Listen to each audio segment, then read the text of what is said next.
Galimera. Good morning. Sorry for the slight delay coming online this morning, sort of later than I normally would come on, which is good in some ways. It just means that our UK listeners are probably more likely to be out of bed and tuned in. Well, to be honest, there is... well, let's first look at the weather. Today, it's a rather blustery day, I've got to be honest. It is beautiful and sunny. The little chickens are running about. Can I thank Amanda again for her weather forecast? And I suppose you can hear the wind blowing. She says, morning Ginge, Friday's weather, breezy but sunny, amber alert. Amber alert for winds, a little cooler with highs of 23, will feel like 24. Enjoy the day, kisses. I've got to be honest, I'm actually sat here now with a jacket on, and I'm literally holding my laptop down with my elbow just to make sure that it doesn't blow away. So it is a bit blustery here today. Also as well, just to let you know that today, for those people living in the island, you might find if you're going to town, certain places could be closed because today's a bit of an official holiday of sorts. All right, today is the 157th anniversary of the formation of the Ionian Islands that were then reunited with Greece after they were part of the United Kingdom under what was known as the United States of Ionia. Well, 157 years ago to the day, Greece actually took control of the Ionian Islands and have been part of Greece ever since. So happy birthday to the Ionian. Right now, I'm going to get, again, a story from yesterday. Let's just try to change my settings round, and that's even running slow. There we go. Dave Matthews is saying, it's very hard to hear you with the wind. Okay, Dave, I'm going to protect my tablet a bit more and see if that improves the quality.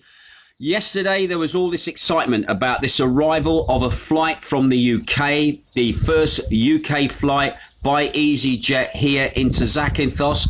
Now I've got to be 100% honest with you.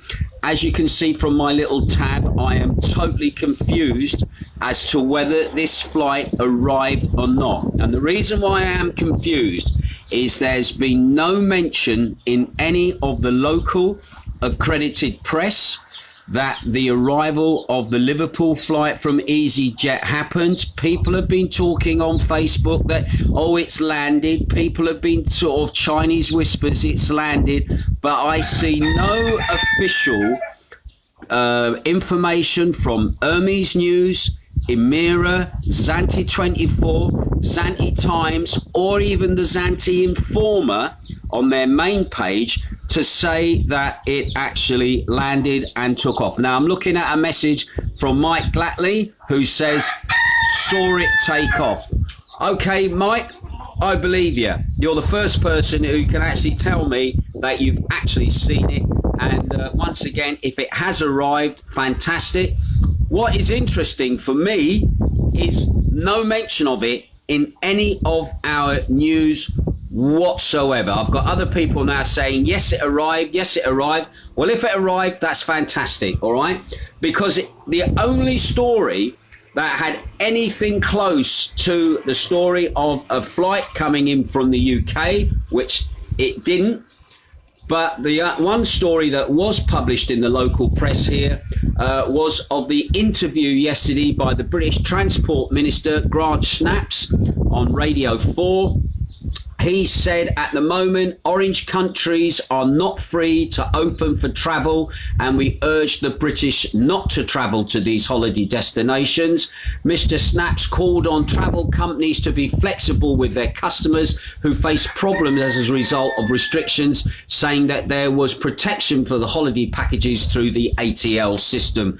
Anyway, he acknowledged that this was a disappointing situation, but said there is no doubt that the virus has made life difficult, not only for travellers, but also for travel companies. So to be honest, again, listening this morning, Jane and I were going through some of the British press and media this morning. holiday companies now, British holiday companies, are saying, sod it, we're going to take advantage. At the moment, the British government might be saying, we're advising you not to travel. You're not allowed to travel to destinations in amber unless it's essential travel. Well, holiday companies, and TUI included, this weekend they're going to be starting flights. Unfortunately, they're not coming to Zakynthos, but they are going to Corfu. They're going to start taking advantage and saying, sod it, we're going to fly anyway, even though you're advising people not to. So again, trust me, there is so much confusion going on with what's going on within the tourist industry. But I can tell you today here in Zakynthos, we're expecting another 9 flights in today.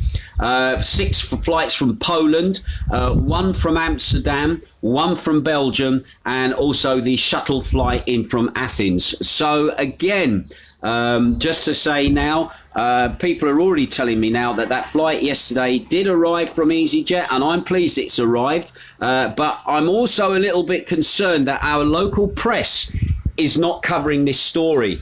Now, normally, any time a First Nation arrives, it's a big hurrah, it's a big welcome, we're so glad you've come. We had it with the Swiss, we've had it with the Polish, we've had it with the Dutch, but we've not had it with the British, and this is really, really unusual. Maybe the celebrations of the 157th anniversary has taken the priority away from it. But anyway, if that flight has arrived, and people are already telling me online now, people that I know, all right, again, welcome to those people who have arrived. We'll see how busy Kalamaki or Silavi is, or Ali Kanaz or Ali Kez is with the people that got off that flight, because I'd like to know how many people were on that flight as well. If anybody knows how many people were on that flight, I'd like to know as well. It's windy in Margate as well. I thought you were going to talk about winds here. Right. Okay, what's happening with the COVID in the last 24 hours? Well, at the moment, I'm pleased to say the infection rate is down here. We had 2,812 new infections yesterday. Well, today I can report 1,918 new infections were recorded across the country. There were 4 cases reported at entries into the country. That was down on 5 from the previous report. As it goes for the stats on the islands, I've not been given any information on the COVID information around the islands. All I can tell you at the moment is that there was 1 confirmed case here on Zakynthos. That was in the local press this morning. Right, the news this morning, I've got to be honest, normally it's all COVID. The news today is all crime today here in Zakynthos. Most of the news here is from the island. Anyway, first of all, very sad news. A 58-year-old man from Zakynthos decided to commit suicide yesterday and ended his life in the area of Kerry. He took his life with a shotgun without leaving any suicide note or to explain the actions as to why he took his life.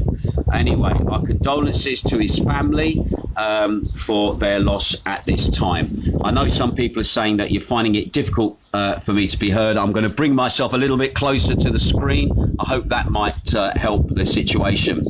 Anyway, also as well, yesterday, Zakynthos Police arrested a man in the early hours in the morning. He's accused of stealing a moped and was also in possession of an illegal weapon. Police stopped the man on a routine control check. Remember, we're still under curfew here, and unless you are going to work in the early hours of the morning, that's the only time you should be on the road. Anyway, he was riding a 2-wheel moped at the time.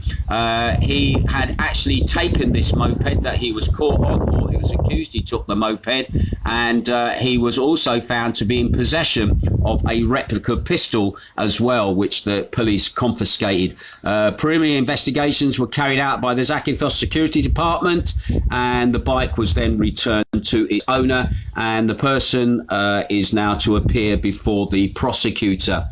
Anyway, recently in Zakynthos, 2 people in 2 separate cases have been arrested by Zakynthos Police in connection with drug offences.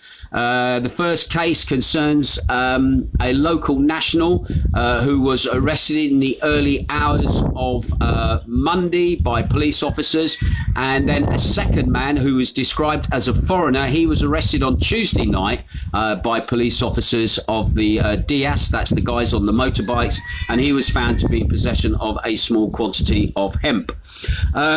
Also as well, interestingly, the president of the Zakynthos Police Officers Union, Kostas Karamounis, he's been raising concerns about the rate of crime on the island to the Emira newspaper.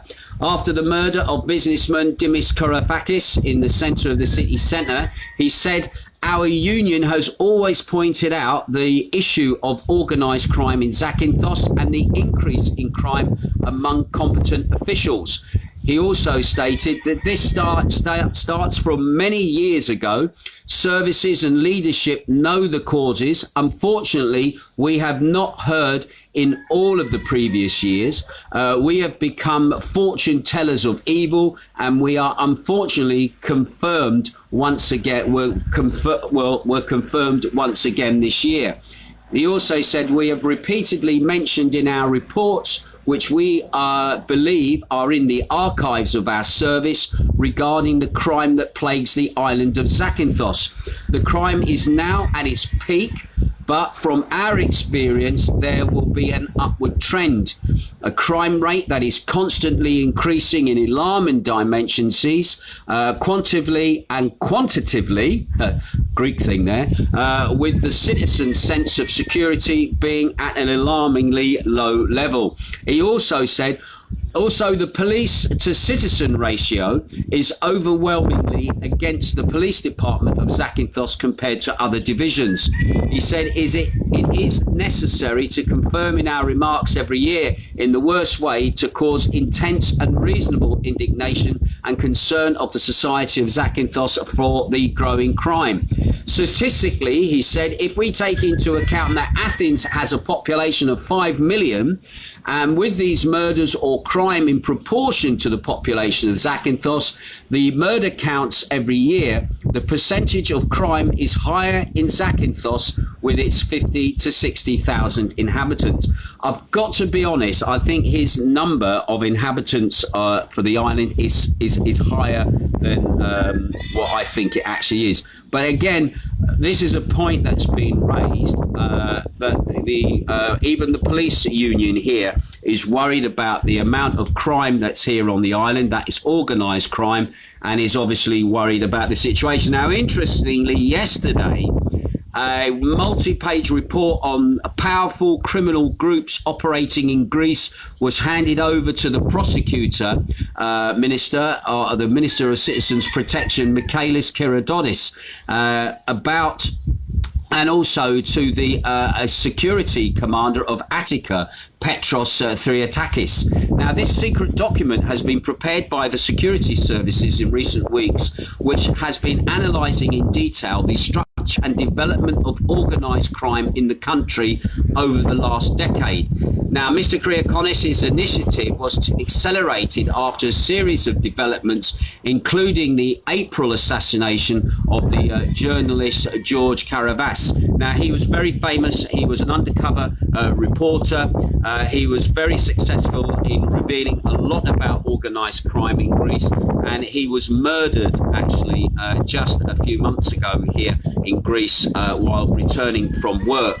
Anyway, now according to the information from the Kathimeria newspaper, the minister's aim is to provoke for the first time in Greek history the wide-ranging investigations into a form of preliminary examination against all the groups and individuals mentioned in the report.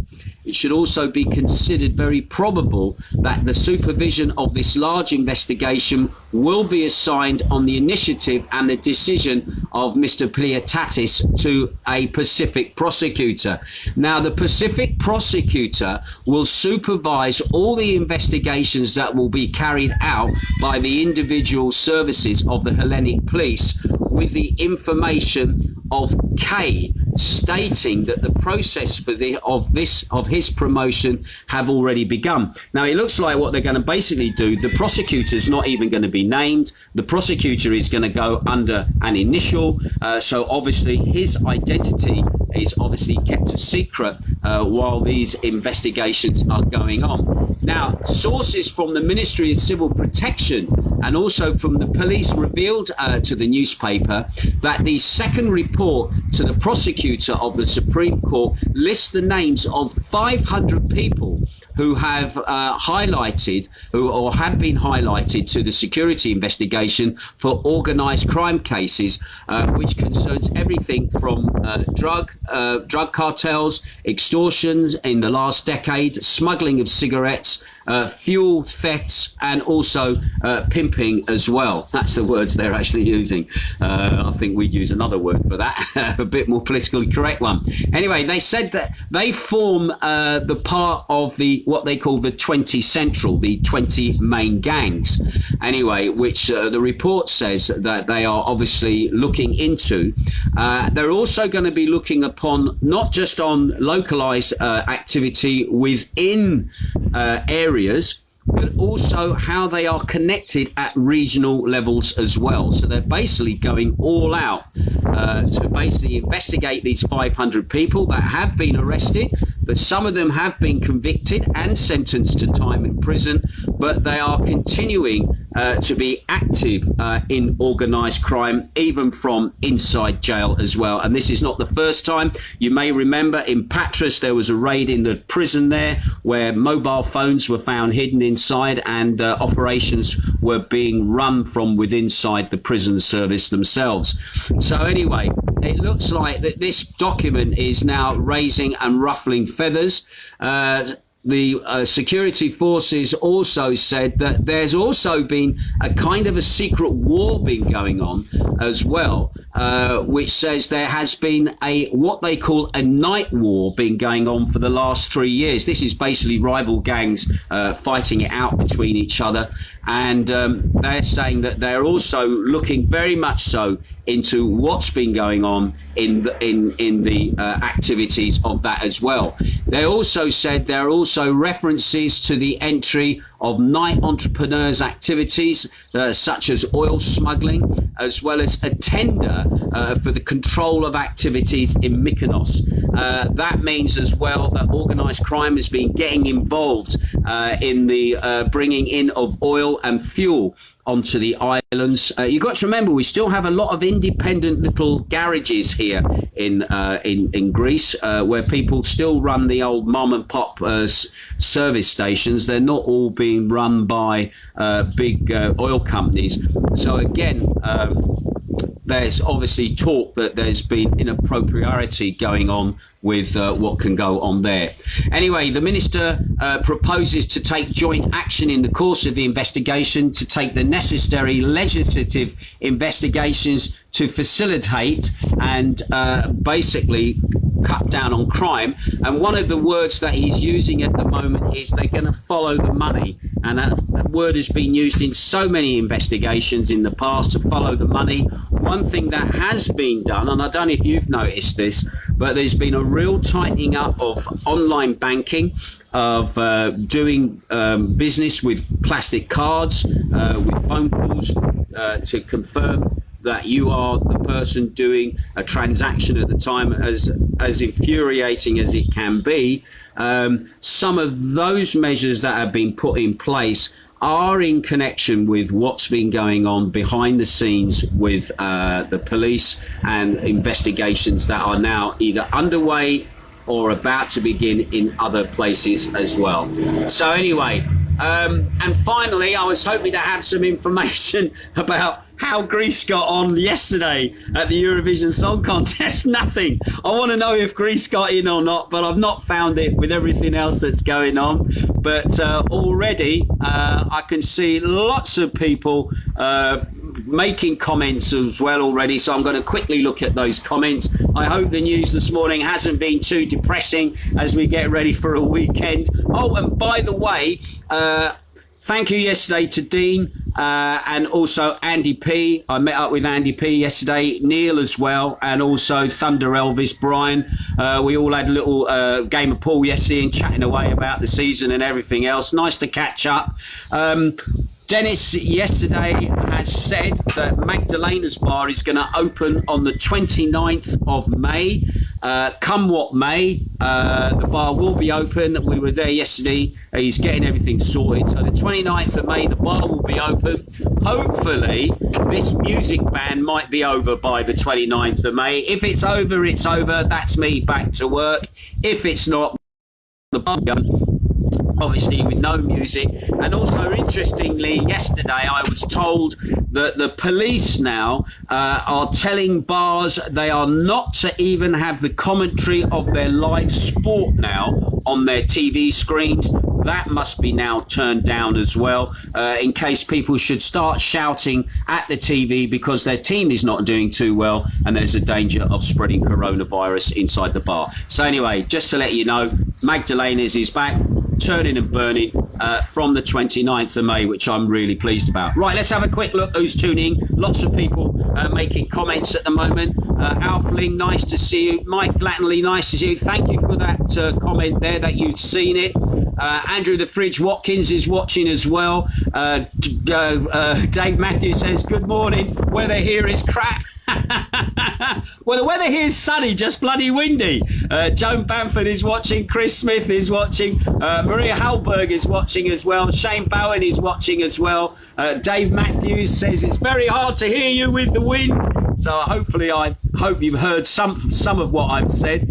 Some people won't want to hear it. Mike obviously told me that the flight had taken off, that he saw it from where he lived, so I'll believe it. And Julie White says, yes, it did arrive. I watched it on Flight Radar. So again, thank you for that. Aaron Vardy is watching as well, my old mate from Scotland Yard. Nice to have you tuning in.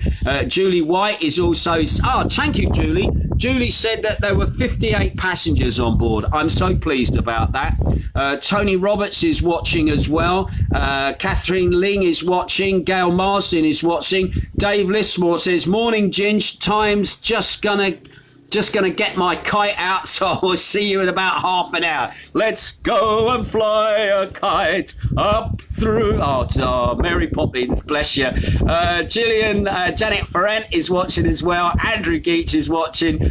Christine Plant is watching. Gallimera, Ginge, 50 mile per hour wind gusts, up to 80 with heavy rain. Living the dream up on X. Well, have a great day, and I'll be tuning in later. Thank you there. That's Shane Bowen up there on Exmoor.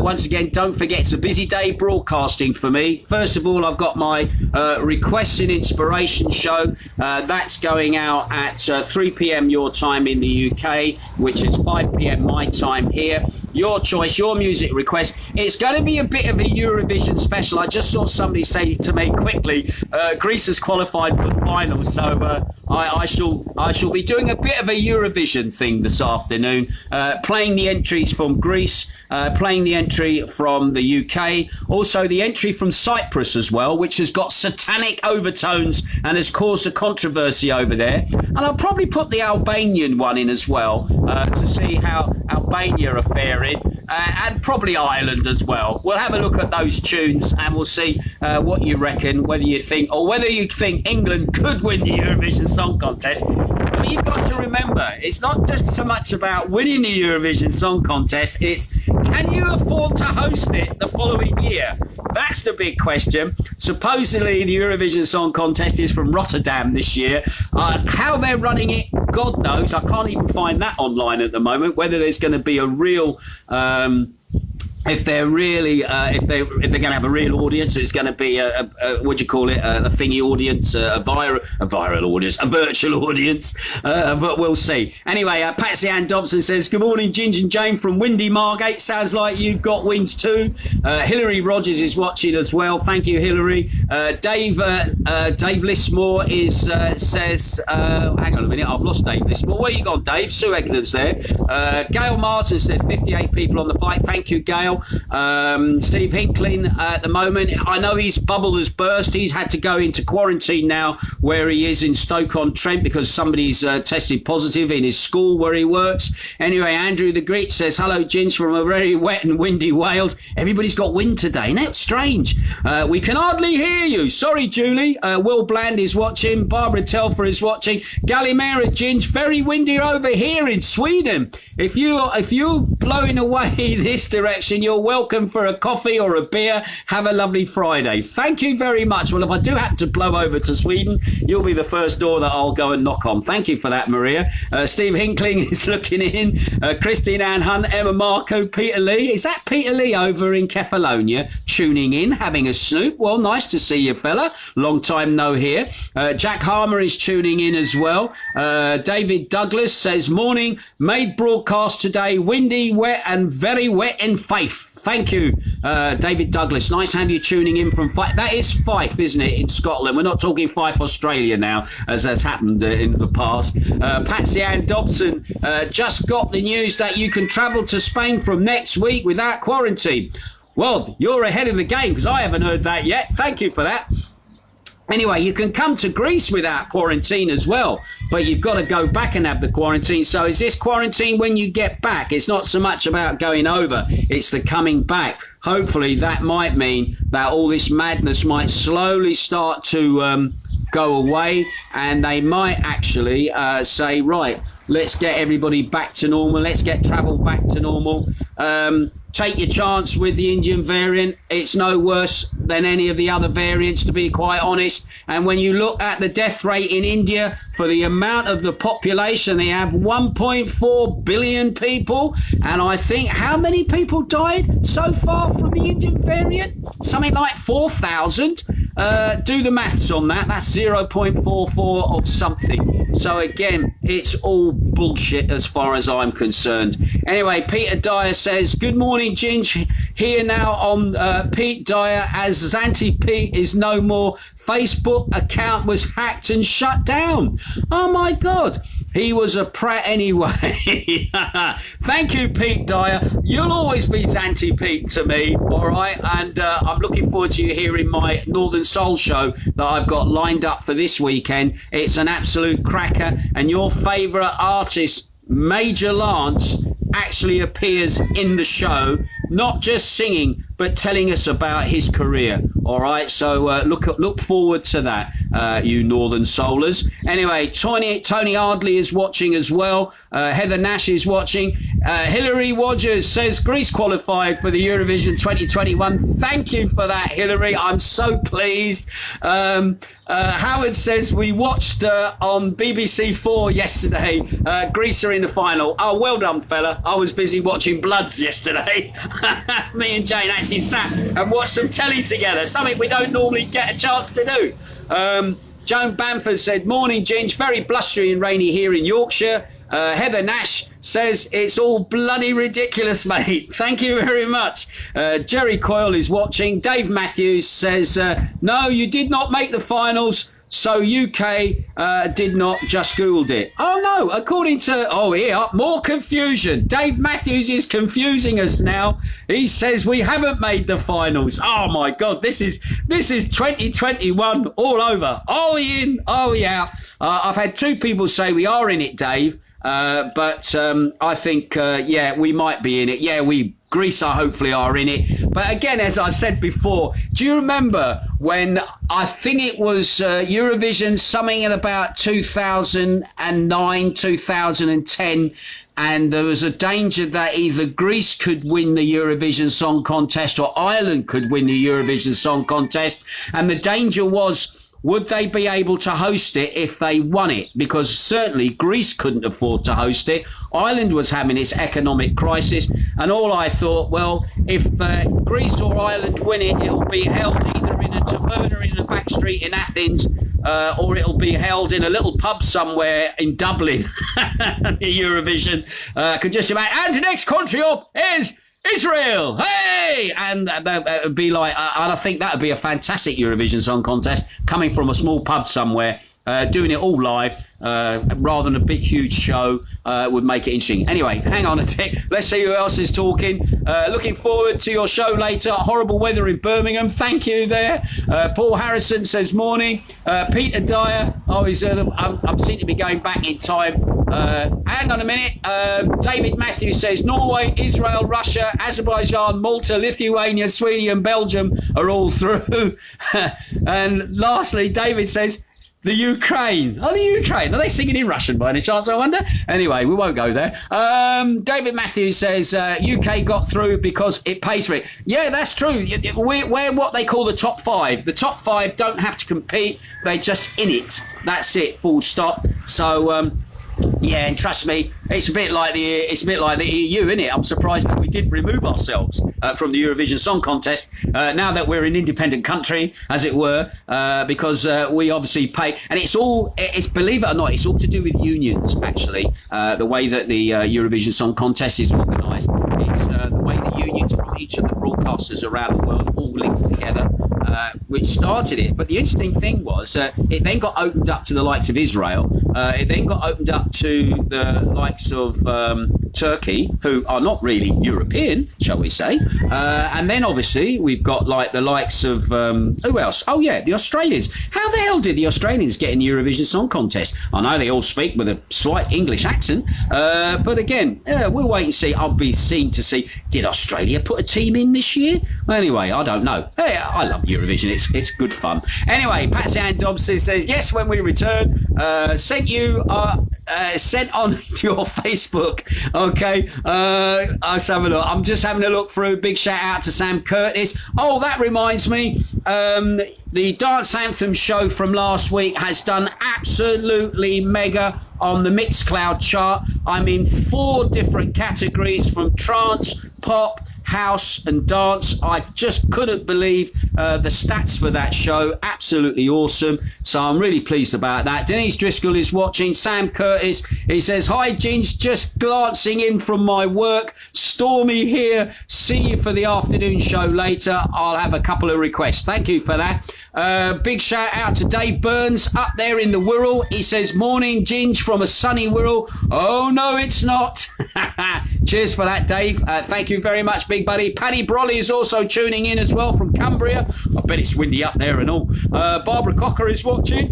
Dave Atherton says, Greece, Stefana after the UK. James Humer, I've lost you there, Dave. Yeah, Stefana is Greece's Last Dance, I think it's called.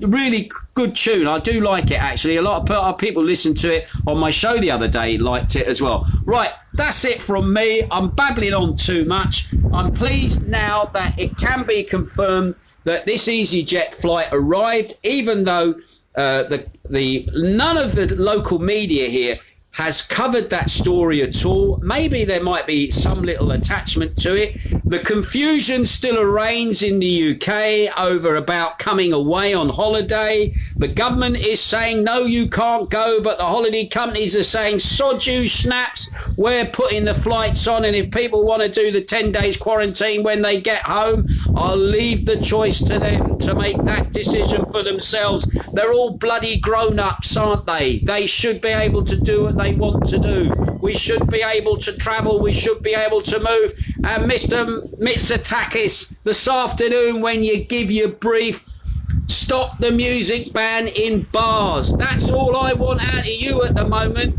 Don't want your vaccine, but I want you to stop the music ban in bars so we can get the bars back to normal. And whoever turns up, turns up. The doors are open. Come on in. Just to remind you, Magdalena's is open from the 29th of May. That is official. We're ready to welcome whoever walks through our doors, whether you're Irish, whether you're French, whether you're Dutch, whether you're Polish, whether you're Russian, whether you're Serbian, and if you're British, we'll give you an even bigger welcome and come on in and spend some money and get our bar shake, rattling and rolling. Right, that's it from me today. I am going to disappear away, have a cup of tea and a nice chill before the busy day of broadcasting that happens. Don't forget, 3 o'clock, the Requested Inspiration broadcast, and then later tonight, 7 o'clock in the UK, it is my dance anthem show.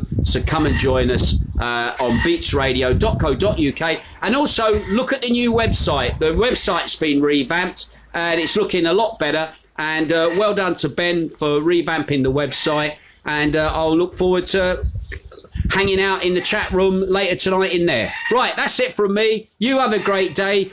Don't blow away now. The wind seems to have died down a bit here. That's probably me stopping talking. I'll catch you later. Ta-ra!